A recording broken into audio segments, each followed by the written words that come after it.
Hello everyone and welcome back to another ProGuides video. Today we're going to be breaking down the 1.04 patch notes and giving you our tier lists as there are a ton of changes. But before we get started, you know what time it is. It's time for our question of the day. Today's question is, what do you think of Viper now with these newest changes? With the buff to her ult and decay damage that we will be going more into later, we could start to see a lot more Viper players rise out of the woodwork. Alright, with that out of the way, let's dive into the changes. Starting things off today, we have the weapon changes, and really the only weapon to get touched this patch was the classic. It looks like Riot, with their infinite wisdom, finally realized that jump killing with a free gun with near perfect accuracy is a little busted. Who knew? The classic's alternate fire now has a stable 1.5 running penalty, with the running spread changed from 3.4 to 2.1. Jumping spread was also changed from 1.9 to 2.3, and the walking spread was changed from 1.9 to 1.95. They even fixed a bug where the alternate fired no jumping penalty, and that is probably why that jet came around the corner jumping last game and just laid you out with a classic right click. Riot did add a 10% bonus to accuracy while crouching and stationary to be consistent with crouching, always providing an accuracy benefit. Overall, these changes hurt the viability of the classic in a lot of the scenarios that made it good. I expect to see a lot less players jumping with the classic and more ghosts in pistol rounds. Sad to see. Moving on to the next part of the patch notes, we are combining the HUD changes with the quality of life notes, starting with the replacement of the weapons stats text box in the pre-round shop with an easier to compare graphical representation of the data. This change will most likely be felt the most by newer players who are still trying to get their footing in the game and trying to figure out how the guns work and all their different stats. The observer minimap vision cones are now colored by team, so no longer will casters or coaches have to worry. We always love to see new features being added into Valorant, and personally, it's nice to see that observers and casters are getting some love. The last change for the quality of life section is that Reyna's voice actors for Italian and Mexican have been changed. As I'm sure you all know, there's a bit of a global pandemic going on right now, and so getting voice actors can be a bit difficult. As Riot states, unfortunately, due to COVID-19, the talents we identified for the role were not able to record due to regional restrictions. You can now find in-game the voices we originally intended for Italian and Mexican Reyna. Moving on, let's talk about some skins. For anyone that decided to spend the $99, myself included, it looks like Riot has adjusted the volume on the Ender Flame Operator equip animation and fixed a bug that would cause the volume to stack if you spam equip the operator. It also looks like Riot also decided that maybe listening for footsteps is slightly more important than the sound effects, so from here on out, enemy footsteps will always lower the volume of the skin sound effects that are not important to gameplay, like the flame whooshes, dragon roar, etc. To top it all off, Riot also gave us some cool sound effects for the Ender Flame Melee Inspect animation for both level 1 and 2. These changes are always welcomed, although it makes me wary that they're changing the skins with no option to sell them back. Moving on to the bug fixes, it looks like Riot hasn't been sleeping on the job because we got quite a few fixes, and a few of them are actually important ones. To start, Riot fixed requirement for Reyna to look at soul orbs to activate them and maintain her healing. Behavior should match that of patch 1.02. Glad to see that you Reyna mains now won't have an excuse when you just forgot to press your devour. Reyna wasn't the only agent that received a bug fix though. For the first time ever, Breach is actually popping up in the patch notes, receiving a bug fix to his Aftershock where it was not properly applying damage to all characters if multiple are hit by it. For the last agent-related bug fix, we have Sova and his owl drone. Apparently, you Sova mains were really trying to get a bird's eye view of the battlefield, and that led to some jittering when reaching max flight height of Sova's drone, so Riot figured that was something they should probably fix. On to some of the more general bug fixes. The Marshal received a fix because apparently the weapon maintained its accuracy while walking. Seeing as how I'm already scared of the unscoped accuracy, I don't need to be walking no-scope one-tap from halfway across the map.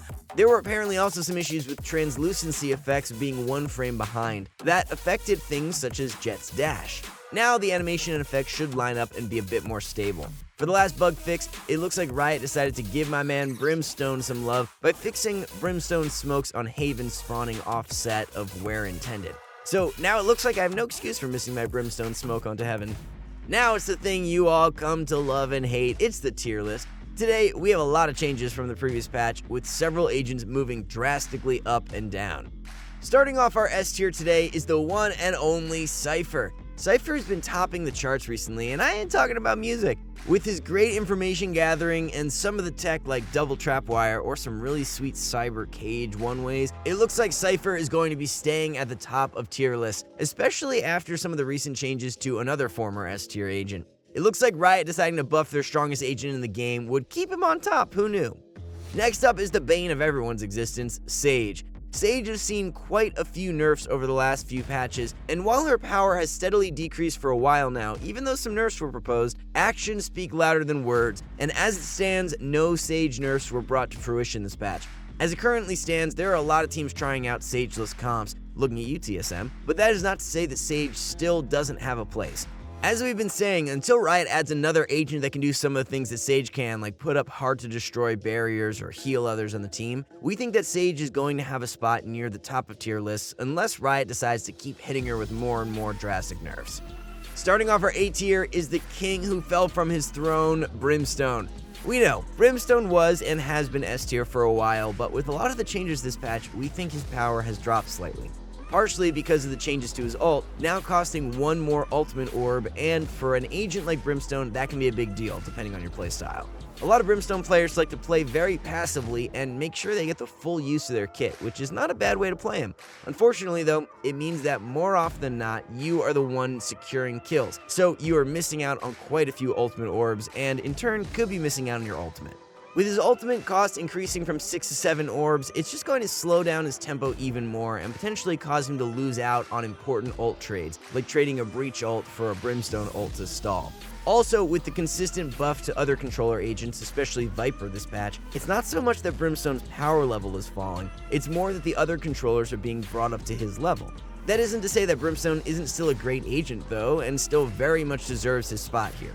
With still the best Molotov in the game, and with the recent buff to his stim beacon, where it no longer buffs enemies and shows them the radius of the beacon, we think that Brim might have the potential to slip back into S tier next patch, depending on how these newest changes go.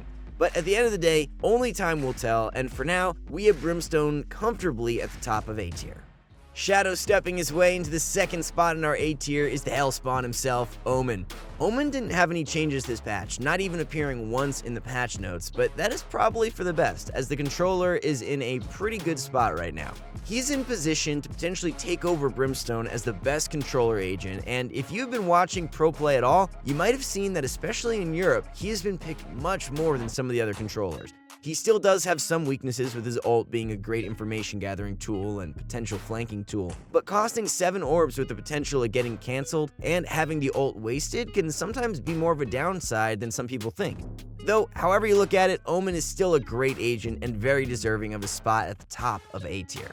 Coming in third in the A tier is the info gathering Russian, love him or hate him, it's Sova. Sova has always been close to the top, but never really able to keep a coveted S tier position. While still an amazing agent in his own right, and to all the people that find these ridiculous recon bolt lineups, keep it up, as there are some game-changing locations you can get arrows into. At the same time, however, Sova does have his weaknesses, with the only change coming in this patch being a fix to his drone jittering when reaching max flight height. Sova has stayed pretty consistent.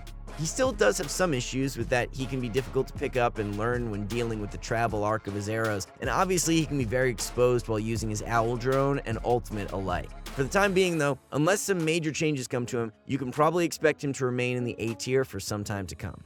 Dashing into the second to last spot for A tier is the white-haired menace, Jett. We think that the community surrounding Jett has finally had some time to play with the character in her buffed state for quite a while now, so we are finally able to see some top-tier Jett mains come out and show us their skills, as well as Jett's ability to block off sight lines as well as entry frag. While she still has problems, her tailwind being dangerous to use aggressively and the risk she needs to take when trying to smoke off an angle, she still has developed enough of a cult following to see her propel herself into the lower end of our A tier.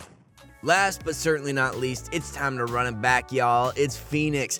Another agent that Riot opted not to touch this patch. Phoenix has long been considered an awesome agent, but until recently, we haven't really been able to see his impact at higher level play.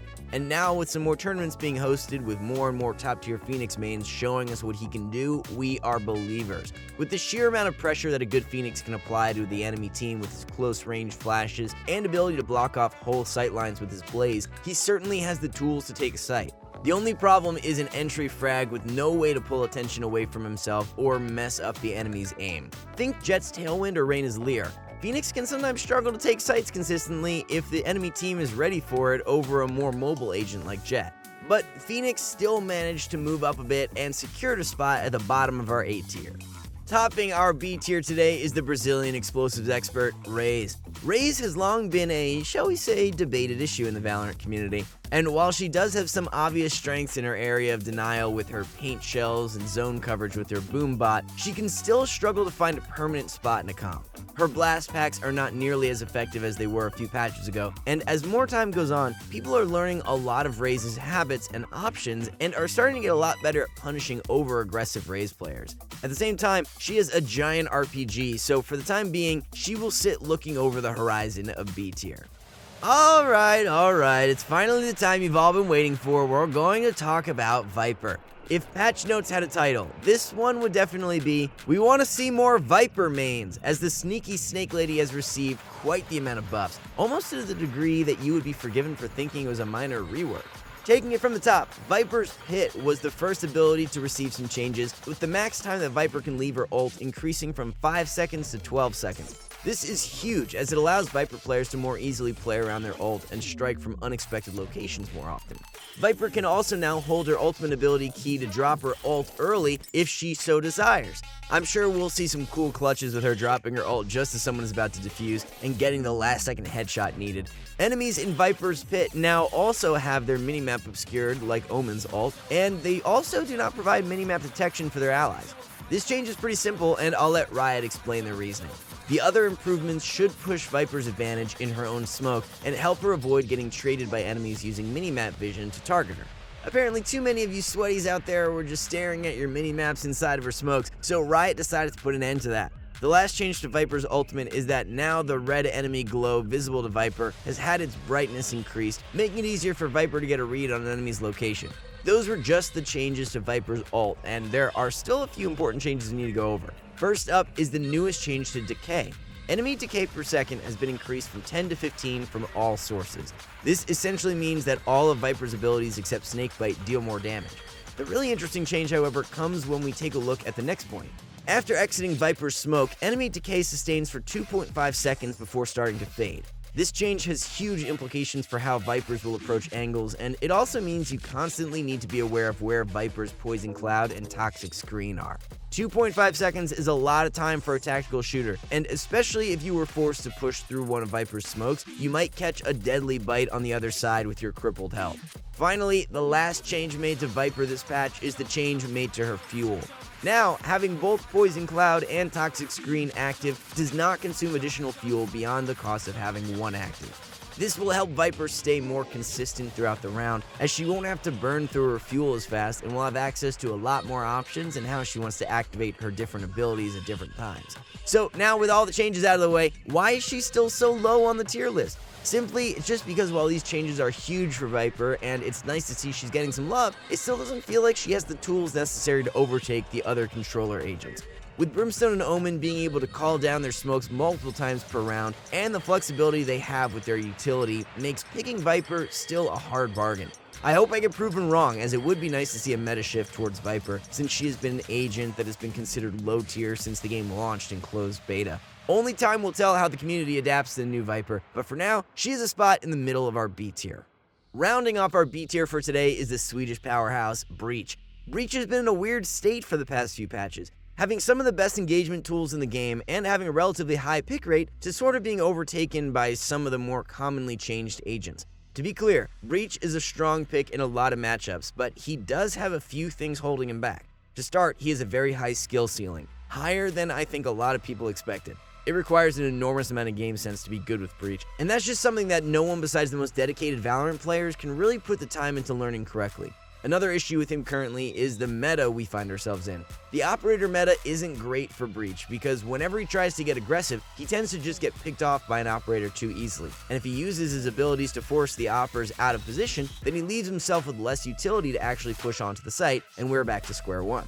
This dip in Breach's power is most likely temporary, and I wouldn't expect to see him this low consistently. Once Riot gives us some more balance changes, and once the meta moves away from having 3 ops on defense, because why not, I think we will start to see Breach's return to form. For now, however, we must say goodbye to Breach, as he will sit at the bottom of our B tier.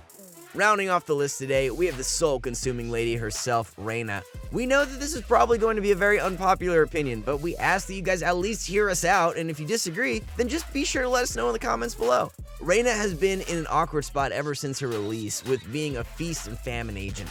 We know about how that one guy played Reyna a few games ago and dropped like 40 kills, and actually, that is the problem with her. When you can do well with Reyna, you can do very, very, very well, and that is a nice plus for her. She has some very interesting abilities. We love her Leer, and we think that her ultimate is a very interesting one. It's not necessarily that we think her abilities need buffs. They are already relatively strong. The problem with her is just the way she was designed.